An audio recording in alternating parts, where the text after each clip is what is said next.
Des moments avec Dieu avaient un temps de réflexion pour chaque jour. 6 novembre. Le vrai leadership, Déborah. Les chefs étaient sans force en Israël, sans force, quand je me suis levée, moi, Déborah, quand je me suis levée comme une mère en Israël.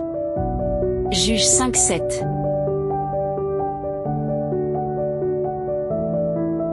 L'histoire de Déborah se déroule une époque dominée par les hommes, partout dans le monde. Les femmes n'ont pas vu un chapitre en matière de gouvernement, de politique ou de société. Dans les régions du fleuve méditerranéen, vivaient des Cananéens qui pillaient Israël comme des sauterelles. C'était une époque où les conditions spirituelles étaient très mauvaises, les princes et les autorités étaient fausses, des courageux fait tout. À quelques exceptions près, s'étaient détournés de Dieu. C'était une époque où pendant 20 ans, le roi Jabba les avait absorbés, la pauvre et humiliée s'écrase avec son armée. Il ne pouvait plus combattre l'ennemi, avait 900 chars de fer. En Israël prit une seule épée sur 40-0, à désavantage militaire. Et Déborah était là, c'était une fidèle servante du Dieu trésor jugeant Israël. Et c'était elle que l'on s'adressait pour obtenir justice. Dès qu'Israël crierait Dieu pour être délivré, Dieu se servit de Déborah pour encourager Barak et lever une armée pour combattre Sisera le roi Jabba.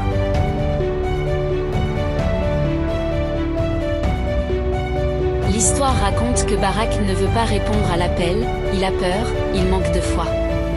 Il n'ira pas au combat si Déborah ne l'accompagne pas. Déborah accepte de l'accompagner. À l'appel au combat, les tribus d'Israël répondent à l'appel et rejoignent l'armée de Dieu.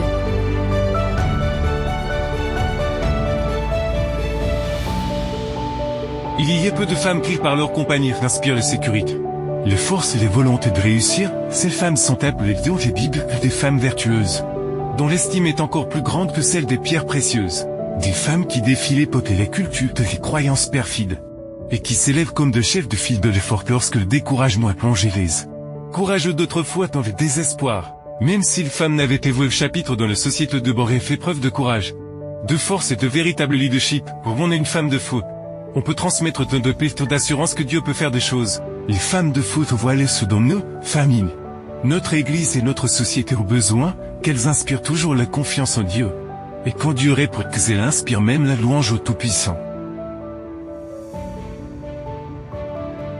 Déborah a célébré le triomphe d'Israël par un chant sublime et passionné. Elle y rend à Dieu toute la gloire de sa délivrance et appelle le peuple à le louer pour ses œuvres merveilleuses. Et le peuple a connu, qu'il dit les Bibles, pendant de nombreuses années, pas qu'il y avait une fidélité et Dieu un chef pour les conduire vers le Seigneur pouvait les bénir et les protéger. De la même manière, si vous voulez paix dans votre foyer, dans votre relation, dans votre entreprise, dans vos enfants, dans vos amitiés, etc.